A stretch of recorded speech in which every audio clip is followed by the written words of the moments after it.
Hi everyone, today I'm going to share with you my experience of running a 100% remote digital marketing agency from Vietnam. So for context, I started my agency at the beginning of this year, about 8 months ago now, and I set it up in the UK. I had past agency experience and doing Google Ads, which is what our agency does now. And then in May, I moved out to Bali for a couple of months, and now 2 months in Da Nang in Vietnam. But I'm going to share you whether the actual experience has lived up to my expectations. It was kind of my goal for about a year before that to do this, and what has that experience been like for me, and should you also pursue it? So let's get into it. So managing the agency, let's start on that. The reason I created the agency in the first place was I didn't want to create a big business with lots of clients and managing lots of employees. I didn't really want the stress. What I did want to do is work with a smaller number of clients, provide a better service than I'd been able to provide in my past agency because I was overworked, and I wanted to as well have the freedom and flexibility to travel. I guess one of the questions, because I work with UK clients, is that about the time difference. Actually, compared to the UK, because we're 6 hours ahead here in Vietnam, it's a big advantage. I'm able to jump on emails and respond to them before the UK clients have actually woken up. Another thing is losing and acquiring clients. How's that kind of worked since I've started my agency? As for me, it's that experience of sort of losing a client is always very stressful, and that does always loom in the back of my mind, and that is just one of the realities. But one thing I try to maintain is cold email campaigns and LinkedIn campaigns, and I still have leads that didn't sign up but are still kind of in the pipeline, and I've always been lucky and sort of believed I'm going to be lucky in terms of acquiring those new clients when someone drops off. So I feel I've been quite fortunate in that, but it's definitely a concern whenever you have your business is how stable is it going to be. One big thing that helps in Vietnam is if you're just new to starting your business and maybe you don't want to live at home with your parents, which was my situation. I wanted to move out, but you don't want the risk. If you're going to rent in London, you come here, the rent's about £230 for me. You can see the apartment, it's decent enough. It does the job for me. Another thing is, how is my time structured? Because with Google Ads, unless you're setting a new client up, it's a case of optimizing. So that does allow for a lot more free time. And this is actually surprisingly, this is something people want to pursue. They want more free time and flexibility, which is great. But I've had a lot of challenges around that, weirdly enough. And probably if you're in the UK or US or whatever, working a 9 to 5, you think you're crazy to have that as an issue. And I would have, if I'd heard someone say that when I was working 9 to 5, I would have said, yeah, you're mad. But understanding how your time should best be spent when you feel like you've almost got too much free time is a challenge. And there's only so much you can do in terms of providing value, and when you've got a limited number of clients. So that is definitely a challenge in terms of having a structure, having a routine, and it would definitely be different depending on how you run your business. For me, I could sort of ramp up the work, get more clients, really go on a push for client acquisition, but it was never really my intention to do that. So I will get on to sort of how I'm dealing with that. And a big thing, how do you spend your time? So a few quick shots here. This was on a hike. This was singing Oasis, Live Forever, in front of like 40 people with zero alcohol. So you're going to have these new experiences traveling that I just wouldn't have in the UK. And then went to this was in Bangkok, went to a Muay Thai fight, which was a cool experience. But obviously you can only do this stuff for so long. You can't endlessly do meetups, you can't do events, especially if you want to base yourself in one place. I'll get onto it later, but if you're more intent on sort of traveling around and you want to jump from place to place while you're working, almost the traveling itself fills up your time. So you're more occupied. And I've had that when I was in Indonesia.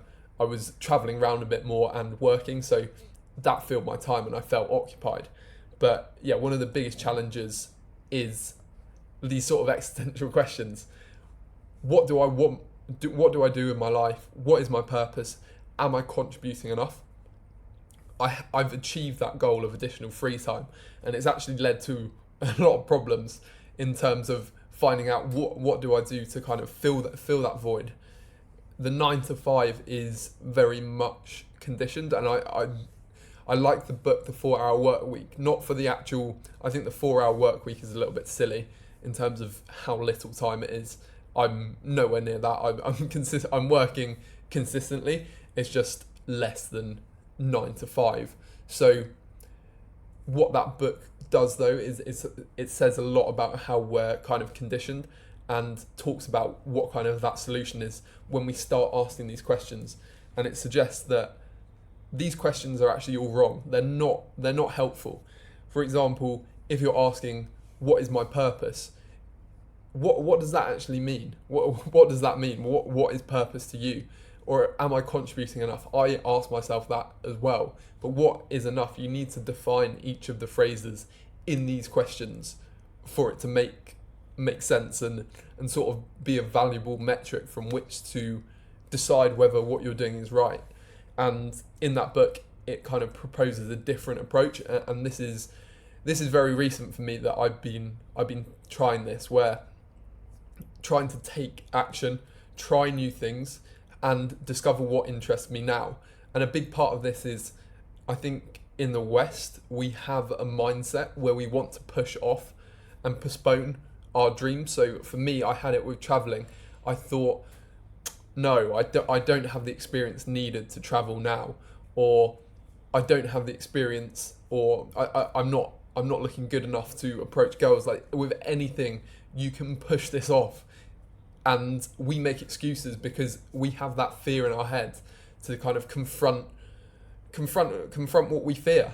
We don't want to, and it's understandable. Like as humans, we want to protect ourselves, and those people who were more fearful in the past would be more likely to survive. But it's a big issue where it's like, for me, I almost started a new business in e-commerce because I'd seen a lot of content, and it was quite an interesting idea.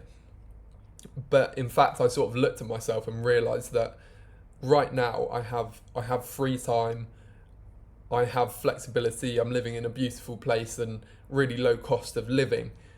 But I was saying to myself, I need to build another business that I could sell for 5 years to really get me to that point that I'm at now.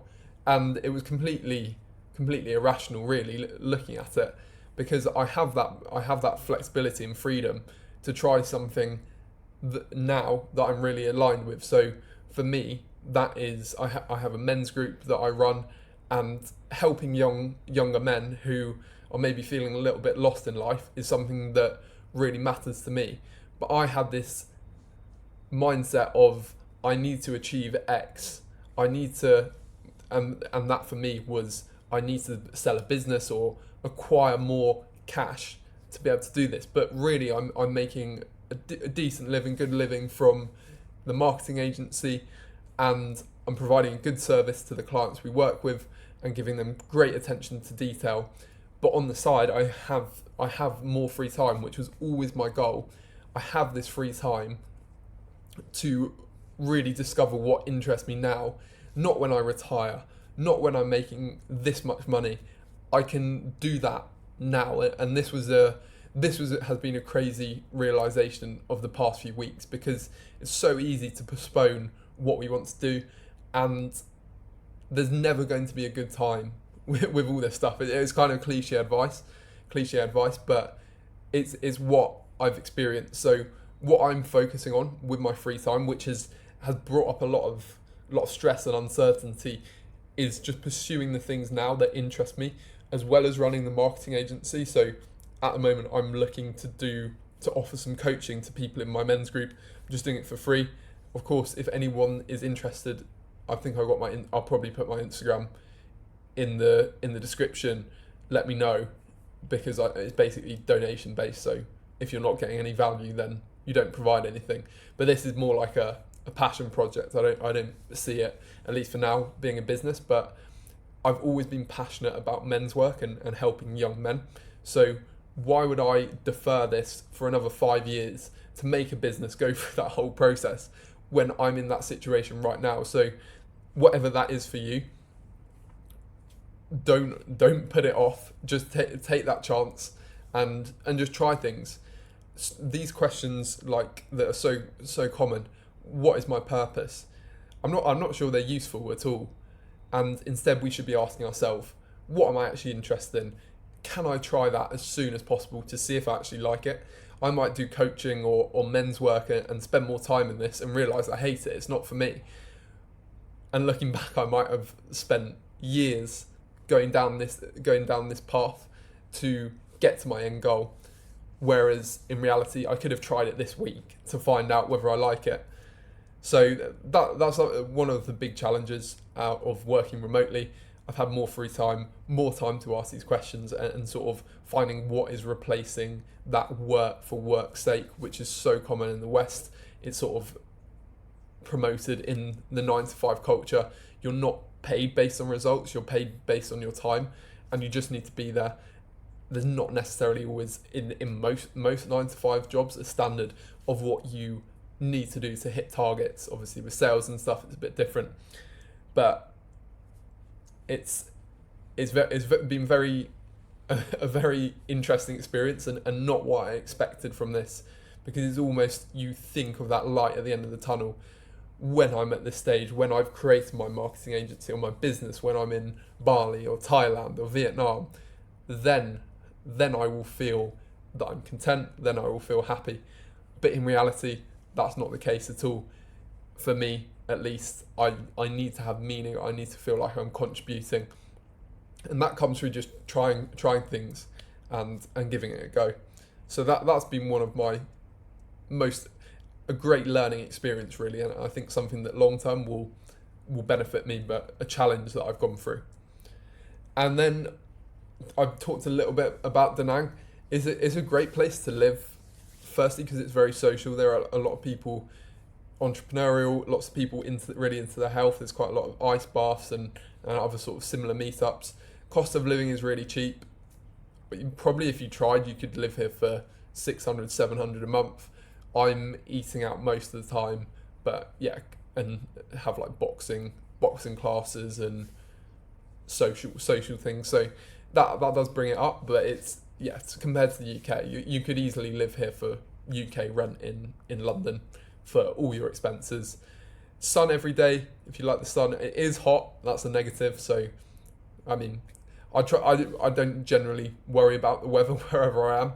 I try to ignore it and just get on with my stuff. But there is the sun, if you like that. It's great for that. Surfing as well. I'm into surfing. It's meant to be the surfing season now. There's occasionally surf, but it's not a surfer's paradise. But I'm hoping later this year there'll be waves, which would be really cool. And it's a healthy place to stay. Lots of good food, healthy food, and gyms, and as I mentioned. But again, if you're becoming this nomad or whatever you're seeing on Instagram that people are pushing to you, you still have to deal with the problems you face anywhere else in the world. If you're nervous to do anything, whether it's public speaking, approaching people, you're going to be nervous here, and you do have that opportunity to reinvent yourself and become a slightly different person. But the problems you face in the UK, for example, aren't going to completely disappear.